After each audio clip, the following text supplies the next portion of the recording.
శ్రీకృష్ణ పరబ్రహ్మణే నమః. శ్రీమద్ భగవద్గీతలో 4వ అధ్యాయమైన జ్ఞానయోగంలో ఈరోజు మనం 22, 23 శ్లోకాల్లో ఉండే విశేషాంశాలు తెలుసుకుందాం. 22వ శ్లోకం. యదృచ్ఛాలాభ సంతుష్టః ద్వంద్వాతీతో విమత్సరః సమసిద్ధావసిద్ధౌ చ కృత్వాపి న నిబధ్యతే. మనకు పరమాత్మ చెప్పుకుంటూ వచ్చారు, కర్మలో అకర్మ, అకర్మలో కర్మ, ఫలాన్ని ఆశించకుండా ఉండడం, కోరికలు లేకుండా ఉండడం, రాగద్వేషాలు లేకుండా ఉండడం, ఇవంతా కూడా కర్మయోగంలో జ్ఞానయోగంలో ఎలా కర్మయోగం ద్వారా జ్ఞానయోగాన్ని ఎలా సాధించాలి, ఆ జ్ఞానాన్ని సంసారంలో ఉన్నవాళ్ళు కూడా ఎలా చేశారు అనే విషయాన్ని మనం చెప్పుకుంటూ వస్తున్నారు. దానిలో భాగంగా ఇంకొంచెం ముందుకు వెళ్ళి జ్ఞాని యొక్క లక్షణాలు ఎలా ఉంటాయి, ఏ విధంగా ఉంటాడు అతను అనే విషయాన్ని ఇంకా విపులంగా చెప్తున్నారు మనకి. యదృచ్ఛాలాభ సంతుష్టః, వాడు ఎలా ఉంటాడట? యదృచ్ఛ అంటే అనుకోకుండా, ఏ ప్రయత్నం చేయకుండా, అయాచితంగా ఏ ప్రయత్నం చేయకుండా వాడికి లాభం వచ్చిందనుకోండి. అంటే లాభం అంటే ఏది దొరికితే అది. ఇప్పుడు మనకు అనుకోండి అన్నీ కావాలనిపిస్తుంది, మన వాడు ఈ వంట చేసుకోవాలా, రుచికరంగా ఇవి తెచ్చుకోవాలా, ఇవి తినాలా, అవంతా మనకు ప్లాన్స్ ఉంటాయి. కానీ జ్ఞాని అయిన వాడు అవంతా ఆలోచించడు. వాడి యొక్క స్థితి వేరే. వాడి స్థితి ఏంది? వాడే పరమాత్మ అనే ఒక ఆ విషయం ఆత్మవిచారంగా తెలుసుకుంటాడు. విశ్వమంతా వ్యాపించి ఉంది ఆత్మతత్వం తెలుసుకుంటాడు. ఈ శరీరము నేను అనే భావం నుంచి నేను ఆత్మస్వరూపాన్ని అనే విషయం వాడి స్పృహలో ఉంటుంది. అది అనుభవంలోకి వచ్చిన వాడి సంగతి చెప్తున్నారు మనకి. అనుభవంలోకి వచ్చిన తర్వాత వాడు ఎలా ఉంటాడు, వాడి ప్రవర్తన ఇంకా వాడికి తెలిసిపోయింది. అంతటా ఉండేది పరమాత్మ, నాలో ఉండేది పరమాత్మ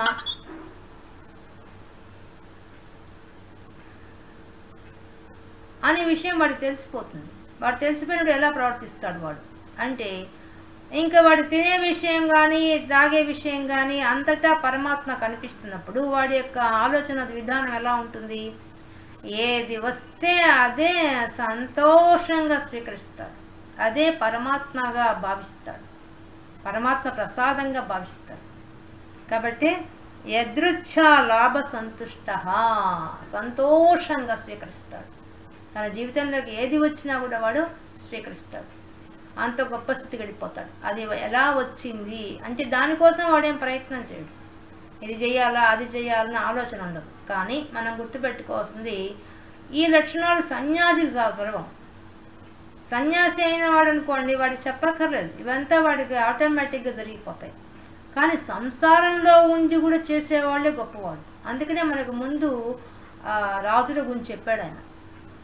రాజులు అంతటి వాళ్ళు జనక మహారాజు అంటే వాళ్ళు చేశారయ్యా అని అర్జునుడు చెప్తున్నాడు. అంటే మనకు కూడా చెప్పాడు, వాళ్ళు సంసారంలో ఉన్నప్పటికీ వాళ్ళు కూడా చేశారు. అదెలా చేస్తారండి అంటే వాడికి కూడా జ్ఞాని అయితే, సంసారంలో ఉన్నవాడు జ్ఞాని కావాలి.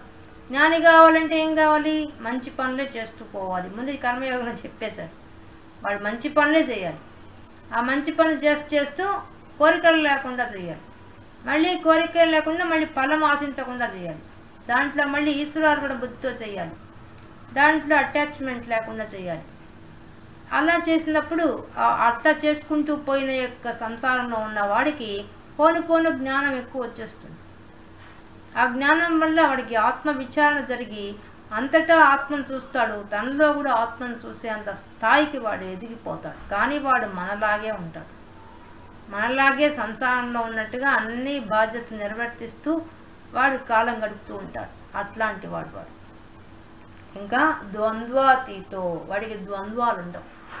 రాగద్వేషాలు, సుఖ దుఃఖాలు, శీతోష్ణాలు అవేవి ఉండవు వాడికి. అన్ని కాలాలు, అన్ని పరిస్థితులు అన్నిటినీ యాక్సెప్ట్ చేస్తాడు. ఈజీగా తీసుకుంటాడు. ఎంత కష్టం వచ్చినా ఈజీగా తీసుకుంటాడు. ఎంత సుఖం వచ్చినా పొంగిపోడు. అన్నింట్లో ఒకటేగా ఉంటాడు. ఒకటే పద్ధతి ఏంటది? నవ్వుతూ ఉంటాడు, ఆనందంగా ఉంటాడు. ఎందువల్ల అంతటా భగవంతుడే కనిపిస్తున్నాడు, అన్నిట్లో భగవంతుడు కనిపిస్తున్నాడు. అలాంటప్పుడు వాడి స్థితి ఏమైపోయి ఉంటుంది? వాడికి ఆనందం తప్ప ఇంకేం ఉండదు. భగవంతుడే కనిపిస్తుంటే అంతకంటే ఏముంటుంది? ఏం ఉండదు.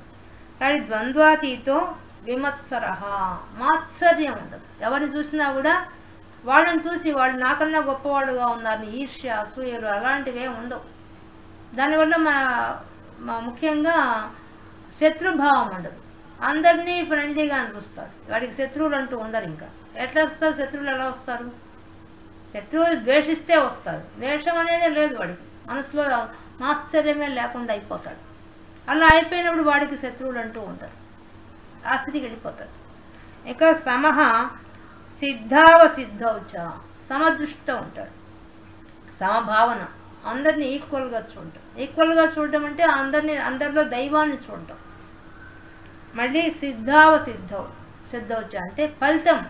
ఒకవేళ తను చేసే పనిలో ఫలితం వచ్చినా సరే రాకపోయినా సరే వాడేం పట్టించుకోడు. ఆ స్థితికి ఎదిగిపోతాడు. ఎదిగిపోయేసి కృత్వాపి నా నిబధ్యతే, వాడు పనులు చేస్తున్నా కూడా ఆ పనుల్లో బంధింపబడు. ఇప్పుడు మనం అనుకోండి బంధించబడతాం. ఇప్పుడు మనం ఒక ఎగ్జామ్ పాస్ కావాలి, దాంట్లో బంధించబడతాం. ఇంకా దాని గురించి వేవరింగ్. ఉదయం చదువుకున్నామా, దీంట్లో ఎన్ని మార్కులు వచ్చాయి, వాళ్ళకి ఎక్కువ వచ్చాయా, నాకు ఎక్కువ వచ్చాయా, నేను క్లాస్ ఫస్ట్ రావాలా, ఓయమ్మ. స్టూడెంట్ అయితే ఉద్యోగంలో ఉన్నవాడికి అదే ప్రాబ్లం. వాడు ఆ ఉద్యోగస్తులు అందరిలో పేరు తెచ్చుకోవాలా, వాళ్ళకంటే టార్గెట్స్, వీళ్ళకి టార్గెట్స్ పెడతారు, టార్గెట్స్లో రీచ్ కావాలా, దాంతో పోరాటం వాడిది. కానీ జ్ఞాని అయిన వాడికి అన్ని విషయాల్లో వాడు ప్రశాంతంగా ఉంటాడు, పట్టించుకోడు. తాను ఏం కావాలనుకుంటున్నాడు ఏంది అనేది దాని గురించి పట్టించుకోడు. అంత స్థితికి ఎదిగిపోతాడు వాడు. ఎదిగిపోయినప్పుడు వాడి యొక్క జీవితమే మార్పు చెందుతాడు. అట్లాంటి వాడు. వీళ్ళు నిజానికి సంసారంలో ఉంటారు, కానీ వాళ్ళకి ఆ సంసారంలో ఉండే బాధ్యతలన్నీ సక్రమంగా చేస్తారు. ప్రతి పని సక్రమంగా చేస్తారు. వాళ్ళు దేంట్లో ఫెయిల్ అయ్యే క్వశ్చన్ లేదు. ఎందువల్ల అంతటా భగవంతుని, తనలో భగవంతుని చూస్తున్నాడు, ఒళ్ళు దగ్గర పెట్టుకొని పనిచేస్తారు. ఇప్పుడు తప్పులు చేసే వాళ్ళంతా తప్పులు ఎందుకు చేస్తున్నారు? తమని భగవంతుడు చూసా, మనకు శిక్ష విధించా, మనం చూసామా అనుకుంటూ చేస్తున్నారు తప్పులు చేసేవాళ్ళు. కానీ భగవంతుడు చూస్తున్నాడు అనుకున్నప్పుడు ఎలా చేస్తారు? తప్పులు చేస్తారా? చేయరు కదా. కాబట్టి వాడు తప్పులు చేసే ఛాన్సే లేదు, అబద్ధం ఆడడానికి ఛాన్సే లేదు, అహింస చేయడానికి ఛాన్సే లేదు. అంత స్థితికి వెళ్ళిపోతాడు. ఒకసారి బుద్ధుడు వెళ్తూ ఉంటే ఒక ఆయన గొర్రెలను తీసుకెళ్తున్నాడు. ఆ గొర్రె బాగా కాలు దెబ్బ తగిలినది. అది చూడంగానే ఈయనకు బాధ కలిగింది బుద్ధుడికి. ఎందుకు ఆ గొర్రె పిల్లని అలాగే నడిపిస్తున్నావు, దానికి కాలు దెబ్బ తగింది కదా, దానికి నేను చికిత్స చేస్తాను నా చేతికి అంటాడు. ఇచ్చి ఏం ప్రయోజనం అయ్యా అంటాడు. ఏమి నువ్వు ఎక్కడికి పోతున్నావు, అసలు ఇన్ని గొర్రెలను ఎక్కడ తీసుకెళ్తున్నావు అంటాడు. అక్కడ ఒక రాజు యజ్ఞం చేస్తున్నాడు, ఆ యజ్ఞంలో ఈ గొర్రెలన్నింటినీ ఇవ్వడానికి బలి చేయడానికి తీసుకెళ్తున్నాను, ఇంకా దానికి చికిత్స చేస్తే ఎంత, చేయకపోతే ఎంత అంటాడు. అప్పుడు బుద్ధుడికి చాలా బాధ అనిపిస్తుంది. నేను కూడా వస్తా అని చెప్పి వెంటనే ఆ గొర్రె పిల్లని తనే ఎత్తుకుంటాడు. దాన్ని నడిపించడం కూడా నడిపించాడు, ఎత్తుకొని తీసుకొస్తాడు. అక్కడ తీసుకొచ్చి రాజు అందరిని నిలబెట్టినప్పుడు ఆయనపై అడుగుతాడు, రాజా ఆలోచించండి, మీది ప్రాణమే, దీనిలో ఉన్నది ప్రాణమే, ఎలా చంపుతారు రాజా, ఆలోచించండి, నేను మిమ్మల్ని వ్యతిరేకిస్తున్నా అనుకోబాకండి. ఇన్ని ప్రాణులు చంపి మీరు చేసే యజ్ఞము ఏ దేవతను మిమ్మల్ని రక్షిస్తుంది, ఏ దేవుడు మిమ్మల్ని సంతోషిస్తాడు మీరు చేసే పనికి, ఆలోచించండి అని చెప్తాడు. అది వాదిస్తాడు ఆయనతో. మీలో రక్తంగా అది దాన్ని కొడితే అది ఏడుస్తోంది కదా, దాని దెబ్బతగిలి అది ఏడుస్తున్నది. నేను మిమ్మల్ని కొడితే మీరు ఏడవరా, మిమ్మల్ని కోస్తే మీది ప్రాణం కాదా, మిమ్మల్ని కోస్తే మీకు ఎంత బాధ, దాని ప్రాణం అంతే కదా అని చెప్పి వాదిస్తాడు. అప్పటికప్పుడు ఆ రాజు చాలా మారిపోతాడు, ఆయన యొక్క వాక్చాతుర్యానికి మారిపోతాడు. వెంటనే ఆయన ఆ 100 గొర్రెల్ని వెనక్కి పంపించేసేసి ఇంకా యజ్ఞయాగాది క్రతువుల్లో ఎవ్వరూ తన రాజ్యంలో బలి చేయడానికి వీలు అని చెప్పి రూల్ చెప్పేస్తాడు. అంత స్థితికి వెళ్ళిపోతాడు. చూడండి, ఒక జ్ఞాని వల్ల మార్పు వస్తుంది. అంటే ఆయన అంతగా చూసే పరమాత్మని అందరినీ చూసే రకంగా ఏర్పాటు చేస్తాడు. అంత గొప్ప స్థితికి వెళ్ళిపోతాడు. తాను చేయడు, ఇంకోళ్ళు చేస్తున్నా ఒప్పుకోడు, ఆ స్థితికి వెళ్ళిపోతాడు. అలాగే నలుగురు వ్యక్తులు రాజు దగ్గర ఉద్యోగం సంపాదించడం కోసంగా బయలుదేరాడు. బయలుదేరితే నలుగురికి 4 రకాల విద్యలు వచ్చు. నలుగురు 4 విద్యల్లో గొప్పవాళ్ళు. వాళ్ళ నలుగురిలో ఒకడు జ్ఞాని, మిగతా 3 ప్రపంచ విషయాల్లో ఉండేవాడు, 4వ వాడు జ్ఞాని. నలుగురు బయలుదేరారు, రాజాస్థానానికి బయలుదేరారు ఉద్యోగం కోసం. బయలుదేరితే ఈ 4వ వాడు జ్ఞాని అయిన వాడు ఏం చేస్తున్నాడంటే దారిన పొడుగున ఎవరు ఏ ఇబ్బంది పడుతున్నారో వెంటనే సహాయం చేస్తున్నాడు. మిగతా 3 అతను విసుక్కుంటున్నారు, నువ్వు ఎంతసేపు లేట్ చేస్తున్నావు, ప్రతి దగ్గర గంటలు ఆగిపోతున్నావు, ఎవరిని కట్టెలు ఎత్తలేక అవస్థ పడితే పోయి ఎత్తి వాళ్ళ మీద పెడతాడు. మళ్ళీ ఇంకొంచెం దూరం పోతే బియ్యం బస్తాలు ఎత్తుకోలేక బండ్లు ఎక్కించుకోలే, ఎదురు బండ్లు ఎక్కించలేకుంటే ఈయన పోయి అమ్మోట్లు ఎత్తుకుపోయి దాంట్లో వేస్తాడు. ఈ విధంగా దాన్ని ఎప్పుడున్న అందరికీ ఏదో ఒక సహాయం చేస్తూ కూర్చుంటాడు. ఈ మిగతా 3కి చాలా కోపం వస్తుంటుంది, మనం పోయే పని తొందరగా చేసుకురావాలని, తొందరగా వెళ్ళాలి కదా, నీ వల్ల మాకు ఆలస్యం అవుతోంది అని చెప్పి వాడు విసుక్కుంటారు. దారి పొడవునా ఇది జరుగుతుంటుంది. ఇంకా ఒక దగ్గర బేసిక్ ఒక కాలువ అడ్డం వస్తుంది వాడు దారి పోవడానికి. అడ్డం వచ్చేసరికి ఆ కాలువ దాటడానికి కోసంగా వాడు దుంగలు వేసి ఉంటారు అటు ఇటు తిరగడానికి కోసం. అప్పుడు వీళ్ళందరూ నలుగురు దాటడానికి కోసం అడుగు పెట్టబోతుంటే వెనక నుంచి ఒక ఆమె 4 పిల్లకాయలను తీసుకొని వచ్చి, అయ్యా మమ్మల్ని నలుగురిని దాటించండి, మాకు భయంగా ఉంది దాన్ని నడవడానికి అని చెప్పి, నేను ఆడమనిషిని, ఈ పిల్లకాయల్ని నేను దాటాలని నాకు భయంగా ఉంది, నన్ను దాటించండి అని చెప్తుంది. వాళ్ళ 3 ఏం చెప్తారు, పో అమ్మ, మాకు అసలు ఈయన వల్లే మాకు చాలా కాలం వ్యర్థమైంది, నీ వల్ల కూడా మాకు కాలం వ్యర్థం అవుతుంది. వాడు ముందుకు పోతారు. ఈయన మాత్రం ఆగి ఉండమ్మా అని చెప్పి మెల్లగా ఆ పిల్లవాళ్ళకి చేతులు పట్టుకొని తీసుకెళ్ళి అవతల ఒడ్డును దింపి మళ్ళీ ఆమెను చల్లగా తీసుకుపోయి అక్కడ దాటించి తర్వాత చివరిగా ఆయన పోతాడు. ఈ విధంగా దాటుకుంటూ పోతారు. ఇంకా దారిన పొడుగునా ఈ విధంగా ప్రతి దగ్గర ఎవరికి ఏ సమస్య ఉన్నా వాళ్ళందరికీ సహాయం చేస్తూ వస్తుంటాడు. వీళ్ళు మాత్రం విసుక్కుంటుంటారు. ఆ విధంగా రాజధాని చేరుకుంటారు. చేరుకునేసరికి లాస్ట్లో వచ్చి ఇతను లాస్ట్ అయిపోతాడు, వాళ్ళ 3 ముందు వెళ్ళిపోతారు. ఇంక విసుగు పుట్టిపోతుంది. ఆయన చెప్తాడు, మీరు ముందు పోండి, ఇంకా నేను అడిగి నిదానంగా వచ్చేవాడిని, మీరు ముందు పోండి అంటాడు. 3 వెళ్ళిపోతారు రాజు ఆస్థానానికి. అప్పుడు ఆ 3 రాగానే మంత్రి అడుగుతాడు, మీరు ఏ ఊరి నుంచి వస్తున్నారు, ఎందుకు వస్తున్నారు, ఎంతమంది వచ్చారు అని అడుగుతారు.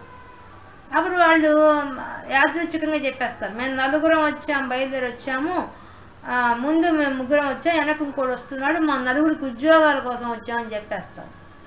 అయితే 4వ వాడు రాకుండా మేము 3 ముందెందుకు వచ్చారు, అతను ఎందుకు రావడం లేదని అడుగుతాడు మంత్రి. అప్పుడు ఆయన దారిన పొడుగున ఆయనతో చాలా విసుగ్గా ఉంది, అందుకని ఆయన వెనక పెట్టేసాం, ఆయన చేసే పనులని చెప్పరు, మాకు విసుగ్గా ఉండి వదిలేసి వచ్చేసామని చెప్తారు. అప్పుడు ఆశ్చర్యపోతాడు ఆ మంత్రి, అదెట్లా అంత విసిగిస్తూ వచ్చాడా ఆయన అని అడుగుతాడు. అవునమ్మా, ప్రతి దగ్గర ఆయన విసిగిస్తూనే ఉన్నాడు, ఆయన వల్ల మాకు కాలం వ్యర్థం అవుతుంది కాబట్టి మేము ముందు వచ్చేసామని చెప్తాడు. సరే రాజుగారి దగ్గరికి పోతాం పదండి అని చెప్పి కూర్చోమని చెప్తాడు. ఇంతలో ఈ 4 ఆయన కూడా దారిలో కూడా ఇంకా అందరు ఎవరెవరు అడిగితే వాళ్ళకి సహాయం చేసుకుంటూ చిన్నగా వస్తాడు. వచ్చి వాళ్ళని కలుసుకుంటాడు. 4 పోతారు లోపలికి. అదే సమయంలో ఆ కాలువ దాటించిన ఆమె పిల్లకాయలు కూడా రాజు దగ్గరికి వస్తారు. వాళ్ళు ఎందుకు వస్తారు, ఆమె ఆ రాజుని సహాయం అడగడానికి కోసం వస్తుంది. తన భర్త వ్యాపారం నష్టపోయాడని చెప్పి తన పిల్లలు ఉన్నారు, తన భర్త ఇంకో దగ్గర ఇరుక్కోపోయాడు, అక్కడి నుంచి రావడానికి డబ్బులు లేవు, అందుకని సహాయం చేయండి, పిల్లలు మేము అనాథలు అయిపోయామని చెప్పడానికి ఆమె వస్తుందన్నమాట అక్కడికి. ఆమె వచ్చిన తర్వాత ఆమె ముందు ఆడ మనిషిని ముందు ఆమె పంపిస్తాడు మంత్రి. ఆమె వచ్చి తన గోడు చెప్పుకుంటుంది, చాలా ఇబ్బందుల్లో ఉన్నాను, నన్ను రక్షించండి అని చెప్పి ఆమె ఆ మాట కూడా చెప్తుంది. ఈ కాలువ దాటడానికి ఏదైనా పెట్టించకూడదు మహాప్రభో, నేను పిల్లలు దాటలేక ఆ తాటి గుంజను దాటి రాలేక ఆ తాటి బద్దను దాటలేకపోయాము, ఎవరో మహానుభావుడు ఆయన దాటిచ్చాడు మమ్మల్ని అని చెప్పి వాడు చూస్తే అక్కడ కూర్చో ఉంటాడు. ఈయన దాటిచ్చిన ఇదిగో ఈ మహానుభావుడు మమ్మల్ని దాటిచ్చాడు, లేకపోతే నా పిల్లలు మేము అన్నది ఆ కాళ్ళలో పడిపోతే ఏంది పరిస్థితి, అట్లా నాలాగా ఎంతమంది అభాగ్యులు ఉంటారో ఆలోచించండి అని ఆమె చెప్తుంది. అప్పుడు రాజు ఆశ్చర్యపోతాడు. వాళ్ళు 4 ఉద్యోగం కోసం వచ్చిన వాళ్ళు, ముందు 3 వచ్చారు, ఆ విషయం రాజు కూడా తెలుసు, చెప్తాడు మంత్రి. 3 ముందు వచ్చారు, వెనక వాడు ఇంకా రాదు, వాడు వచ్చిన తర్వాత 4 కూర్చున్న తర్వాత మాట్లాడమని చెప్తాడు. అందుకని 4 3 వెయిట్ చేశారు. తర్వాత 4వ వాడు వచ్చాడు. ఇప్పుడు ఇతని గురించి వీళ్ళు చెప్పేశారు. ఎవరు? ఆ మనిషి చెప్పేసింది, ఆడ మనిషి తన ప్రాబ్లం చెప్పేసింది. చెప్పగానే వెంటనే రాజుకు అర్థమైపోయింది ఇతడు ఎంత గొప్ప సహాయం చేశాడని చెప్పేసి. వెంటనే అతన్ని, నువ్వు ఇంత బాగా ఒక మనిషిని, నలుగురు మనుషులను దాటించడానికి ఇంత ప్రయత్నం చేశావు కాబట్టి నీకు వెంటనే నిర్మాణ కార్యక్రమాల్లో నీకు ఉద్యోగం ఇచ్చేస్తున్నాను అని వెంటనే ఆయనకి ఇచ్చేస్తాడు. ఇచ్చేసి మిగతా ముగ్గురిని మీరు ఉండండి అని చెప్తారు. అప్పుడు వాళ్ళ ముగ్గురు, అదేంటి మాకు కూడా, మేము దానికోసమే ఉద్యోగం కోసం వచ్చాము, మాకు ఇవ్వండి మహాప్రభు అని అంటారు. ఇస్తాను. ఆయనకి మేము ఏ పరీక్ష పెట్టాల్సిన అవసరం లేదు, సాటి మనుషులు చెప్పేశారు ఆయన గురించి కాబట్టి ఆయనకి ఇచ్చేసాం. ఇప్పుడు మేము ముగ్గురు మేము పరీక్ష పెట్టాలి, మీరు దేనికి సరిపోతారు, ఏ ఉద్యోగానికి సరిపోతారో మేము పరీక్ష పెట్టాలి, పరీక్ష పెట్టి దాంట్లో గెలిస్తే మీకు ఉద్యోగం ఇస్తామని చెప్తారు. అంతే. వాళ్ళకంటే ఆఖరిగా నడిచి వచ్చినా అతనికేమో ముందు ఉద్యోగం వచ్చేసింది, వీళ్ళకేమో రాలేదు. తర్వాత నిదానంగా ఆ మంత్రి అనేక పరీక్షలు పెట్టి అప్పుడు వాళ్ళకు ఉద్యోగాలు ఇస్తారు. అప్పుడు ఆ స్త్రీకి చెప్పినట్టుగానే రాజు ఆ భర్త కోసం సైనికులను పంపిస్తాడు. అదే ప్రకారంగా ఆమె చెప్పినట్టుగా అక్కడ ఒక వంతెన కట్టిస్తాడు. ఈ విధంగా జ్ఞాని యొక్క లక్షణం ఇలా ఉంటుంది. మనలాగే మనుషుల్లాగా తిరుగుతుంటారు, పనులు చేస్తుంటారు, కానీ వాళ్ళు ఎలా ఉంటారు? లోక కళ్యాణం కోసం పనులు చేస్తారు. వాళ్ళకి అయాచితంగా, ఇప్పుడు అతనేమీ కోరుకోలేదు, ఏ ఉద్యోగం కూడా అడగలేదు, అసలు అయాచితంగా వచ్చేసింది. ఏ ప్రయత్నం కూడా చేయలేదు. ఆ ఉద్యోగం కోసం ఏమైనా ప్రయత్నం చేశాడా? ఏమీ చేయలేదు, ఉద్యోగం వచ్చేసింది. అంతేకాకుండా అతను మంచి పేరు కూడా సంపాదించాడు, పని చేయగలడు, ఇతను నమ్మకం కూడా సంపాదించాడు. అన్నీ ఎన్ని వచ్చాయి చూడండి. ఆయన అయాచితంగా వచ్చినందువల్ల ఆయనకి ఎన్ని ఫలితాలు వచ్చేసాయి. అలాగా ఉంటుంది జ్ఞాని యొక్క జీవితం.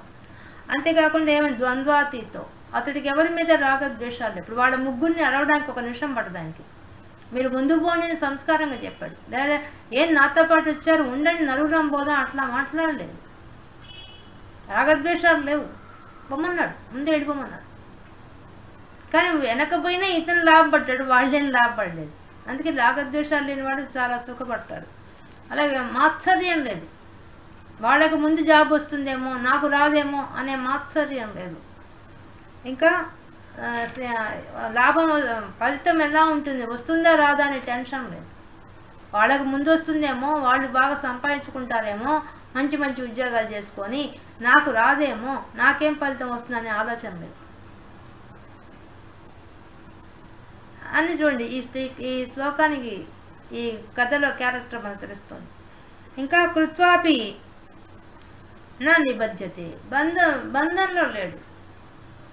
అందరికీ సహాయం చేయాలి, అందరూ బాగుండాలి అనే ఆలోచన వల్ల అతనికేమీ బంధం లేదు, కర్మలు బంధం లేదు. కర్మలు చేస్తున్నాడు, కానీ చేస్తున్న దాని మీద ఆపేక్ష లేదు, కోరిక లేదు, సంకల్పం లేదు, ఏ వ్యామోహం లేదు.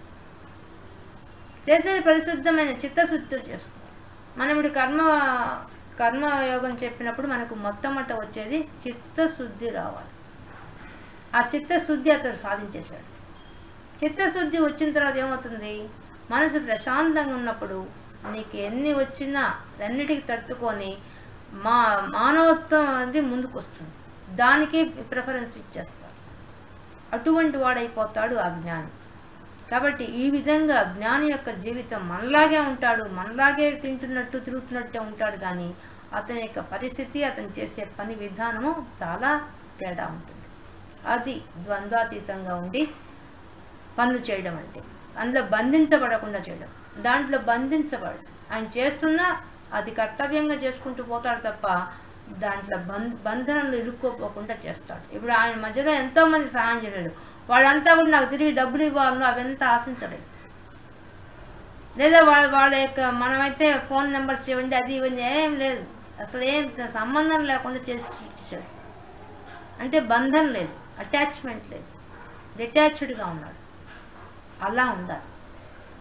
యోగులైన వాళ్ళంతా ఎదురుగా ఉంటారు, సన్యాసులైన వాళ్ళు ఖచ్చితంగా ఆ పరిస్థితి అంతా వాళ్ళు ఆచరించేస్తారు. ఎందువల్ల వాళ్ళు సన్యాసం తీసుకుందే అందుకోసం. కాబట్టి వాళ్ళు రోజు రోజుకి ఖచ్చితమైన రూల్స్ పాటించాల్సింది, వాళ్ళు మనసుని జయించాల్సింది. కానీ సంసారంలో జయించడం చాలా కష్టం.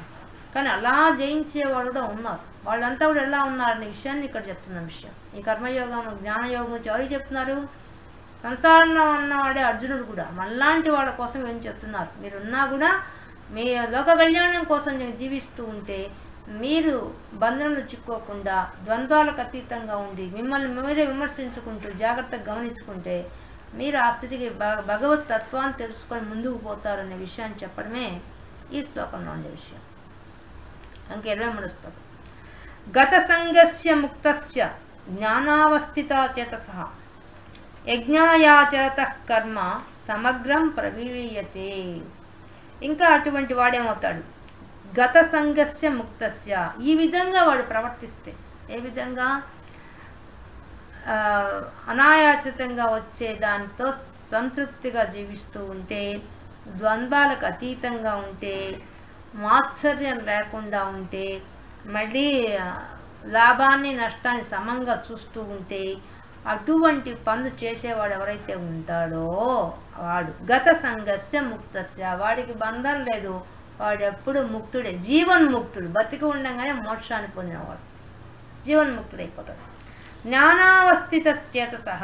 వాడి జ్ఞానము, వాడి యొక్క మనసు ఆ జ్ఞానంలోనే నిలకడగా ఉండిపోతుంది. అవస్థిత చేతసః అంటే పరమాత్మ ఎందే మనసు నిలబెట్టి వాడు ప్రశాంతంగా కాలం గడుపుతాడు. అది కూడా ఎలా గడుపుతాడు? యజ్ఞాయాచరత కర్మ. వాడు ఏ పని చేసినా కూడా ఒక యజ్ఞం చేస్తున్నట్టుగా చేస్తాడు. ఏ విధంగా అయితే యజ్ఞం అంటే ఏంది? త్యాగపూర్వకమైన క్రియ, త్యాగం చేయడం, తమ జీవితాన్ని త్యాగం చేసేస్తారు. అలా జీవించడం, అలాంటి జీవితం వాడికి వచ్చేస్తుంది. అంటే లోకక్షేమం కోసమే వాడు యజ్ఞం చేసినట్టుగా తన జీవితాన్ని దానికోసంగా ధారపోస్తాడు. సమగ్రం ప్రవీర్యతే. ఈ విధంగా వాడు చేసే కర్మలన్నీ కూడా కర్మల ఫలితాలు వాడు ఆశించడు కాబట్టి అవన్నీ కర్మ నశించిపోతుంది. కర్మ ఉంటే కదా జన్మ ఉంటుంది, కర్మలు లేకుండా పోతాయి. వాడు చేసే త్యాగపూర్వకంగా చేయడం వల్ల కర్మలు చేసినట్టు కాదు కాబట్టి వాడికి ఆ కర్మలు నశించిపోయి వాడు ఇంకా జన్మలకు తావివ్వకుండా జీవన్ముక్తుడు అవుతాడు అనే విషయాన్ని శ్లోకంలో చెప్తున్నారు. మనం ఇక్కడ ఒక సంసారిగా ఉన్న ఒక యోగి గురించి తెలుసుకున్నాం. శ్యామాచరణుడు అంటే లాహిరి మహాశయుడు. ఈయన చిన్న వయసు నుంచి కూడా తల్లి శివభక్తురాలైతే ఆమె దగ్గర ఆమె చిన్న వయసుకే పిల్లవాడు చిన్న వయసులో ఉన్నప్పుడు తల్లి మరణించింది అతనికి. కానీ అతను తల్లి ఒకసారి శివాలయంలో కూర్చొని ఆ బిడ్డను ఒళ్ళో పెట్టుకొని ధ్యానం చేస్తోంది శివుడి కోసం. అప్పుడు ఉన్నటువంటి ఒక సాధువు వాడ ముందుకు వచ్చాడు. ఆయన బాగా పెద్ద శరీరంతో దివ్య తేజస్తో ఉన్న ఒక సాధువు వస్తాడు. రాగానే ఆయన చూసి భయపడిపోయి ఆమె బిడ్డను చక్కన పట్టుకుంటుంది. ఆయన బిడ్డను ఎక్కడ తీసుకెళ్తాడని చెప్పి, అమ్మ నేను తీసుకుపోవడానికి రాలేదు, ఈ బిడ్డ చాలా గొప్పవాడు అవుతాడమ్మా, ఇతడు అందరికి సంసారుడైన వాళ్ళందరికీ మార్గదర్శకుడు అవుతాడమ్మా అని చెప్పి వెళ్ళిపోతాడు. ఇతనికి రక్షణగా నేనే ఉంటానని చెప్పి వెళ్ళిపోతాడు. ఆమె ఆశ్చర్యపోతుంది ఆయన చెప్తుంటే. సరే, వాళ్ళు సామాన్యమైన బ్రాహ్మణ కుటుంబం, అలా జీవిస్తూ ఉంటారు. వాళ్ళకి పెరిగే కొద్దీ ఆయనకు బాధ్యతలు పెరిగిపోతాయి. ఎందుకంటే ఇంట్లో చిన్న వయసుకి పెళ్లి చేసేస్తారు. ఆయనకి 4 పిల్లకాయలు పుడతారు. 3 అమ్మాయిలు 5 మంది, 3 అమ్మాయిలు 2 అబ్బాయిలు పుడతారు. మళ్ళీ అతనికి తమ్ముళ్ళు వాళ్ళంతా ఆస్తిలో వాటా ఇవ్వకుండా ఉంటే ఆయనకేం ఇల్లు అవి రావు. ఆయన ఒక చిన్నగా గవర్నమెంట్ ఉద్యోగం సంపాదించుకుంటాడు, గుమాస్తా ఉద్యోగం సంపాదించుకుంటాడు. దాని ద్వారా ఎలా జీవితం గడుపుతూ ఉంటాడు. అలా ఉన్నప్పుడు ఆయన ఉద్యోగంలో ఆయనకు ట్రాన్స్ఫర్లు ఉంటాయి, అనేక ఊళ్ళు తిరుగుతాడు. హిమాలయ ప్రాంతాల దగ్గర నుండి దగ్గరికి ఒకసారి అక్కడికి ట్రాన్స్ఫర్ అవుతుంది. ఆయన ఒక్కడే పోతాడు, సంసారం తీసుకెళ్ళకుండా ఒక్కడే పోతాడు. పోయి మళ్ళీ వెనక్కి రావాలని ఉద్దేశంలో ముందు పోతాడు. పోయిన తర్వాత అక్కడ ఒకరోజు అలా తిరుగుతూ ఉంటే ఆ కొండల్లో వన ప్రాంతాలు తిరుగుతున్నప్పుడు దూరం నుంచి ఒక సన్యాసి ఆయన పిలుస్తాడు, రా రా రా అని చెప్పేసి. ఆయన పేరు పెట్టి పిలుస్తాడు, శ్యామాచరణ రా అనేసి. ఎవరు నన్ను ఇక్కడ పిలుస్తున్నా అని చెప్పి చక్కపోతాడు. పోయినప్పుడు ఆయన చూసి, వచ్చావా, నువ్వు గుర్తుపట్టావా నన్ను అంటాడు. నేనేం గుర్తుపట్టలేదు, మీరెవరో నాకు తెలియదు అంటాడు. గుర్తు తెచ్చుకో అంటాడు. ఆయన అక్కడ ఒక జపమాల చూపించి కమండలం చూపించి ఇవి చూసినా నీకు గుర్తొస్తుందా అంటాడు. జింక చర్మం చూపిస్తాడు, నాకేం గుర్తు రాలేదంటాడు. గుహలో ఉంటాయి, నాకేం గుర్తు రాలంటాడు. అప్పుడు ఆ సన్యాసి ఆయన యొక్క గుండెల మీద చేయబెట్టంగానే వెంటనే ఆయనకి పూర్వజన్మ స్మృతి వచ్చేస్తుంది. ఆయన పూర్వజన్మలో అక్కడ కూర్చొని తపస్సు చేసిన ప్రదేశం అన్నమాట. అదంతా గుర్తొచ్చేస్తుంది ఆయనకి. గుర్తు రాగానే ఇంకా తన్మయత్తున మునిగిపోతాడు. అబ్బా నేను ఇక్కడ తపస్సు చేశాను కదా అని చెప్పేసి. అప్పుడు ఇంకా అక్కడి నుంచి ఇంటికి పోబుద్ది కాక ఆయన అడుగుతాడు, నేను ఇక్కడే ఉండిపోతాను, తపస్సు చేసుకుంటానంటాడు. అప్పుడు ఆయన చెప్తాడు, నువ్వు జన్మ తీసుకుంది అందుకోసం కాదు, నువ్వు తపస్సు చేసుకోవడం కోసం కాదు, నువ్వు తపస్సు చెయ్యి. తద్వారా సంసారంలో ఉన్న వాళ్ళందరికీ కూడా మోక్ష మార్గాన్ని బోధించాలి. నీ ద్వారా ఎంతోమంది బాగుపడాలి సమాజంలో. అందుకని నువ్వు ఆ పని చెయ్యాలి. వెళ్ళు, నువ్వు క్రియాయోగం అనే విద్యను నేర్పించి అందరినీ కూడా ఉద్ధరించు. ఇందుకోసం నువ్వు జన్మ ఎత్తింది. నీ యొక్క ఉద్యోగ ధర్మం నిర్వర్తించాల్సిందే, నీ పిల్లల భవిష్యత్తు నువ్వు చూడాల్సిందే, ఇవన్నీ నీ కర్తవ్యం నువ్వు చేయాల్సింది. చేస్తూ నువ్వు మళ్ళీ నీ సాధన మాత్రం ఆపడానికి లేదు, వెళ్ళు అని చెప్తాడు. అప్పుడు ఆయన వచ్చేస్తాడు. ఇంకా అక్కడి నుంచి ఆయన చాలా మారిపోతాడు. ఆయన సమాజంలో అన్ని పనులు చేస్తుంటాడు, ఉద్యోగం చేస్తాడు, అంతా చేస్తుంటాడు. కానీ ఆయన ఆత్మతత్వంలో మునిగిపోతాడు. అప్పుడు ఆయనకి పిచ్చి బాబు అని పేరు పెట్టేస్తారు. ఆఫీసరే పేరు పెడతాడు పిచ్చి బాబు అని చెప్పేసి. కానీ ఆయన అవేం పడుచుకోడు. ఆయనకేమే ఇంకా అవన్నీ దాటిపోయాడు. ఆ ఆత్మస్థితి తెలిసిపోయింది కాబట్టి ఇంకా అస్సలు ఆ స్థితిలో లేడు ఆయన. ఏవి ఎవరెవరో విమర్శిస్తుంటారు, ఆయన ఏమో అంటుంటారు, ఏం పట్టించుకోడు, వదిలేస్తాడు. అప్పుడు ఒకరోజు ఆ పిచ్చిబాబు అన్న ఆఫీసర్ భార్యకి బాగలేకుండా వస్తుంది. ఆయన ఆఫీస్లో టెన్షన్ పడుతుంటాడు, నా భార్యకి ఏమవుతుందని టెన్షన్ పడుతుంటాడు. అప్పుడు ఈయన వచ్చి, ఎందుకు మీరు అలా ఉన్నారంటే, నా భార్యకు బాగలేదని చెప్తాడు. ఒక్క నిమిషం ఉండండి అని చెప్పి ఈయన ధ్యానం చేస్తాడు. ధ్యానం చేసి, ఏమీ కాదు, మీ భార్యకు బాగానే ఉంటుంది, మీకు 2 రోజుల్లో మీకు ఉత్తరం వస్తుంది, ఆ ఉత్తరంలో మీకు భార్య బాగా స్వస్థత అయిందని చెప్పి వస్తుంది అని చెప్తాడు. ఈయన ఏ విధంగా మ్యాటర్ చెప్పారో అదే మ్యాటర్తో ఖచ్చితంగా అదే లెటర్ వస్తుంది. ఆశ్చర్యపోతాడు ఆయన. ఈయనకి పిచ్చిబాబు అని పేరు పెట్టాను, ఈయన ఎంత గొప్పవాడినా అని అప్పుడు అర్థమవుతుంది ఆ ఆఫీసర్కి. అంటే ఈయన సామాన్యుడు కాదు, పైకి అలా కనిపిస్తున్నాడు, ఏ విషయం పట్టించుకోకుండా ఉన్నాడు. ఆయన ఏమి లాభాన్ని నష్టం ఏమి చూసుకోవడం లేదు, జీతం ఇస్తున్నారా లేదా ఏం పట్టించుకోవడం లేదు, ఏం తింటున్నాడో ఏం పట్టించుకోవడం ఆయన. ఆ స్థితికి ఎదిగిపోయాడు ఆయన. అందువల్ల ఆయనకి పిచ్చిబాబు అని పేరు పెట్టాడు ఆయన. అప్పుడు ఆయనకి బుద్ధి వస్తుంది, అయ్యో ఇంత గొప్పవాడిని పట్టుకొని నేను ఇట్లా అన్నానా అని బాధపడతాడు. తర్వాత ఆయన భార్య వస్తుంది ఆ ఊరి నుంచి. రావడమే ఆఫీస్కు రాగానే ఈయన చూస్తుంది ఇక్కడ. అయ్యో నాకు బాగాలేనప్పుడు ఈయనే వచ్చింది, నాకు వైద్యం చేసింది అని చెప్తున్నమాట. ఇంకా ఆశ్చర్యపోతాడు. ఆయన ఇక్కడే నా ముందే ఉన్నాడే అంటాడు, ఈయనే నాకు వచ్చి వైద్యం చేశాడని చెప్తున్నాడు. అప్పుడు ఇంకా అందరికీ అప్పుడు తెలుస్తుంది ఆయన గొప్పతనం. ఆయన మామూలు మనిషి కాదు, ఇది గొప్ప దైవశక్తి ఉంది అని తెలుసుకుంటారు.